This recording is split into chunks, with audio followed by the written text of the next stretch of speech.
शिक्षक, शिक्षकेतर कर्मी, छात्र छात्राओं एवं मीडिया बंधु, स्वर्गीय ललित नारायण मिश्र का जन्म आप लोग जानते हैं, जो 1923 में हुआ। आज 101वीं जयंती हम लोग उनका मना रहे हैं।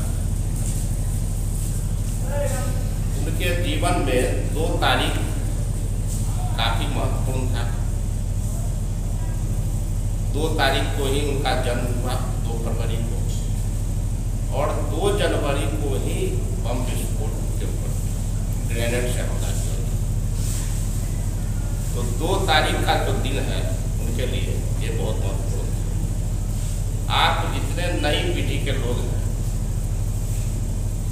हम समझते हैं जो ललित नारायण मिश्र, स्वर्गीय ललित नारायण मिश्र के संबंध में बहुत कम जानते हैं, और जो बाहर के बिहार के जो होंगे वो तो अवश्य कुछ न कुछ जानते होंगे, लेकिन जो दूसरे स्टेट के होंगे मुझे लगता है जो कम ही जानते होंगे।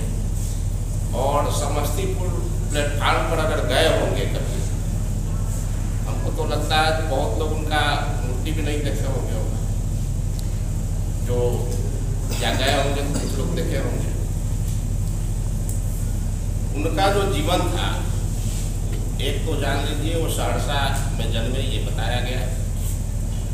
उनकी पढ़ाई लिखाई जो हुई थी वो बचपन में वही हुई, लेकिन बाद में वो पटना यूनिवर्सिटी चले गए और इकोनॉमिक्स से वो पीजी किए। तो उनकी पढ़ाई अच्छी थी। आप जानते होंगे जो जवाहरलाल नेहरू जिस समय थे, उस समय भी उनके साथ मंत्रालय में थे, और उनसे आग्रह कर उन्होंने मैथिली भाषा को भारतीय भाषा में शामिल किया। मिथिलांचल के प्रति उनका विशेष योगदान रहा है। मिथिला उनके हृदय में बसता था। आज जो मिथिला पेंटिंग आप लोग देख रहे हैं, उस मिथिला पेंटिंग को भी आगे बढ़ाने का उन्होंने काम किया। 1975 में वो रेल मंत्री थे, 73 में 72 या 73 में बने थे, और रेल परियोजना के उद्घाटन में ही यहाँ समस्तीपुर वो आए। समस्तीपुर की उस समय राजनीति में अपराधीकरण, उस समय से ही एक तरह से राजनीति का जो अपराधीकरण स्टार्ट हुआ था। कांग्रेस का शासन था, इंदिरा गांधी प्रधानमंत्री थी, और उस समय थोड़ा सा परिवारवाद का भी प्रचलन शुरू हो गया था राजनीति। तो जिनकी सत्ता थी, ऐसा लगता था जो वो दूसरे को आगे बढ़ने से रोकना चाहते थे। समाज में उनकी राजनीति में महत्ता बढ़ती जा रही थी। मिथिला यहाँ आए थे समस्तीपुर में।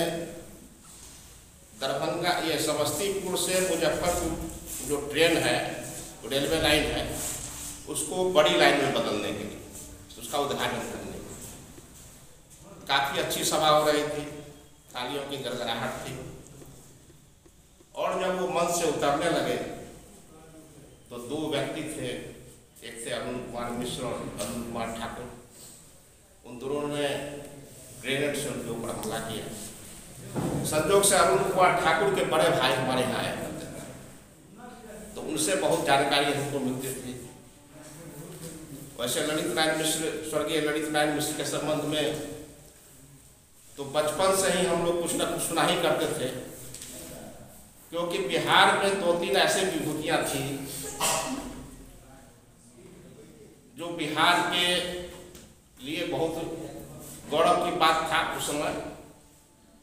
और वो जो उनके बड़े भाई आते थे तो कहते थे जो मैं जयप्रकाश नारायण से अपने भाई को छुड़ाने के लिए काफ़ी लंबी बहस करता था और मैं अपने भाई को निर्दोष साबित करने के लिए उस समय बिहार पुलिस पर मुकदमा दायर किया था।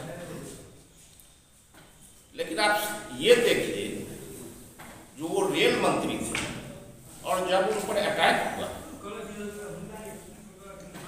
बगल में DMCS था दरभंगा, उनको दरभंगा नहीं ले जाया गया। क्यों? तो कहा गया जो दरभंगा में डॉक्टर लोग हड़ताल पर हैं।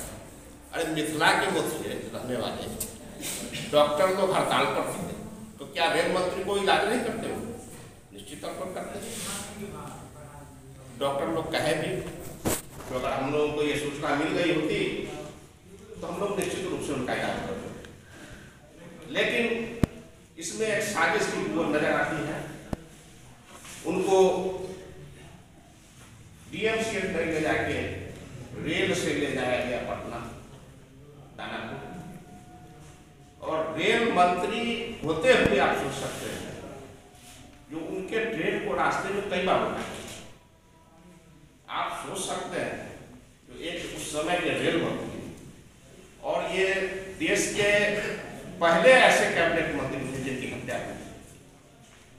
ललित नारायण, स्वर्गीय ललित नारायण मिश्र जो थे वो पहले कैबिनेट मंत्री, और रेल मंत्री होते हुए उनके ट्रेन को जगह जगह रोका गया। 14 घंटे लगभग लग गए दानापुर जाने में, और जब दानापुर पहुंचे तो वहां भी रोका गया उनके ट्रेन। उनका इलाज वहाँ हॉस्पिटल ले जाया गया, लेकिन ब्लड इतना निकल चुका था जो उनका बदला संभव नहीं था, तो उनकी मृत्यु हुई। लेकिन ये उनका जो लगाव था मिथिला और बिहार के प्रति, वो कभी हम लोग भूल नहीं सकते हैं। इसलिए भूल नहीं सकते हैं जो कई लोग कहें जो वो अगर रहते तो आज जो बिहार की दशा और दिशा है वो कुछ और है। उस समय जांच बैठाया गया, जब बिहार पुलिस की जांच में वो पकड़ाए तो केंद्र सरकार CBI का जांच बैठा, और CBI जो जांच कर रही थी तो उस समय आपको सुने होंगे नाम आनंद मार्ग। तो आनंद मार्ग के कुछ लोगों को पकड़ लिया जो उनकी हत्या में इनका हाथ। उनके परिवार के सदस्य कह रहे हैं जो भाई ये हत्या में नहीं शामिल है, इनको आप लोग छोड़े। उनको जबरदस्ती डाल दिया गया। जो नई हत्या करने वाले ये आनंद मार्गी लोग ही हैं, उन पर मुकदमा चला। आप 14 में उसका जजमेंट आया, अभी 14 में आप सोच सकते हैं कि कितने वर्ष बीत गए। और 14 में जब जजमेंट आया तो उनको आजीवन कारावास मिला, लेकिन फिर वो 1 साल के बाद सुप्रीम कोर्ट से जमानत में वो सब छोड़ गए। उसके छूटने के पीछे कारण था, अभी भी मुकदमा चल रहा है। उनके छूटने के पीछे कारण था जो उनके परिवार के सदस्य ही कहे जो जिस व्यक्ति को आपने पकड़ा है वो सही नहीं है, इसके पीछे कोई और। आज जो हुआ उनके पुत्र का नाम लिया गया विजय मिश्र। विजय मिश्र से जब इंटरव्यू लिया गया जो आपके पिता आपका किस पर शक है, तो उनका कहना था जो तत्कालीन प्रधानमंत्री के जो सचिव थे यशपाल, RK धवन का नाम आप लोग सुने होंगे, यशपाल के अंतर थे। तो उनका सीधा आरोप था जो यशपाल इसमें शामिल है। तो आप सोच सकते हैं कि उस समय जो केंद्र में सत्ता थी उसकी ओर सीधी तरह से उंगली उठ रही। इसमें कितनी सच्चाई है वो हम लोग तो बता नहीं सकते हैं, लेकिन जो सारे संकेत मिले उससे यही लगा कि कहीं ना कहीं केंद्र को यह महसूस होने लगा था कि यह बिहार का यह व्यक्ति अगर रह गया तो मेरी गलती खत्म। और हम लोगों का दुर्भाग्य है यह कि बिहार में जो भी ऐसे लोग होते हैं वो ज़्यादा दिन रह नहीं पाते हैं। अगर रहते तो बिहार का अच्छा विकास होता। आप बीच में देखिए, जब उनकी वाइफ थी, उनका डिमांड था जो सही जांच नहीं हो रहा है, और वो जिस समय उनकी हत्या हुई थी उस समय यहाँ के मुख्यमंत्री थे अब्दुल गफूर हुआ। बाद में कर्पूरी ठाकुर जब बने तो उन्होंने एक कमेटी बनाई, जांच कमेटी बनाई, और उसने भी स्पष्ट जांच कमेटी ने कह दिया कि जिस व्यक्ति को गिरफ्तार किया गया है वह व्यक्ति इस हत्या में शामिल है। आप सोच लीजिए। तो इंदिरा गांधी का जो पीरियड था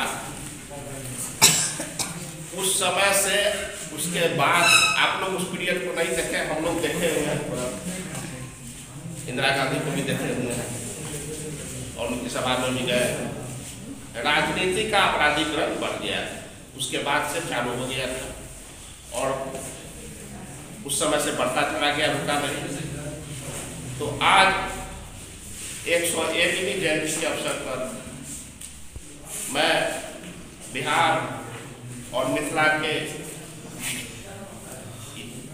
इस महान विभूति को श्रद्धांजलि अर्पित करता हूँ और सबों से आग्रह है कि अगर आप लोग नहीं देखे होंगे, क्योंकि हत्या आपकी धरती पर हुई है, तो कभी प्लेटफार्म पर जाकर उनकी मूर्ति पर जाए देखें। कभी प्रोग्राम बनेगा, आप लोग कहेंगे तो हम लोग भी चलेंगे, साथ में चलेंगे। और मिथिला, ये स्वर्गीय ललित नारायण बाबू का जो कद था उस कद तक पहुंचने में तो नेताओं को, आज के नेता को ऐसे है नहीं, और जिन नेताओं को काफी समय लगेगा, तो हम उनको श्रद्धांजलि अर्पित करते हैं और आप लोगों से आग्रह करते हैं कि इनके पद चिन्हों पर चलें, इनके बारे में थोड़ी जानकारी लें, पढ़ें, क्योंकि मैं बचपन से ही देखता रहा हूँ या सुनता रहा हूँ। छोटे से ललित बाबू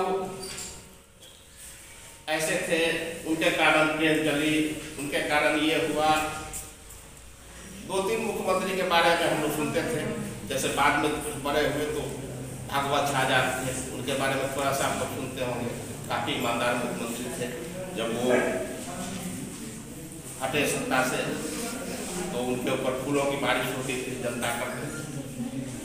तो उसी प्रकार ललित बाबू भी जो थे सो आम लोगों के बीच काफी पॉपुलर थे, और उनकी पॉपुलैरिटी का कारण यही था जो आम लोगों की समस्याओं से वो जुड़े हुए, और जो भी नेता आम लोगों की समस्याओं से जुड़े होंगे उन पर ध्यान देंगे, स्वाभाविक है लोगों के दिलों में बसेंगे। तो आज मैं उनको कोटि-कोटि नमन करता हूँ, श्रद्धांजलि अर्पित करता हूँ और आप लोगों से आग्रह करता हूँ कि इनके बारे में जानकारी लें और इनके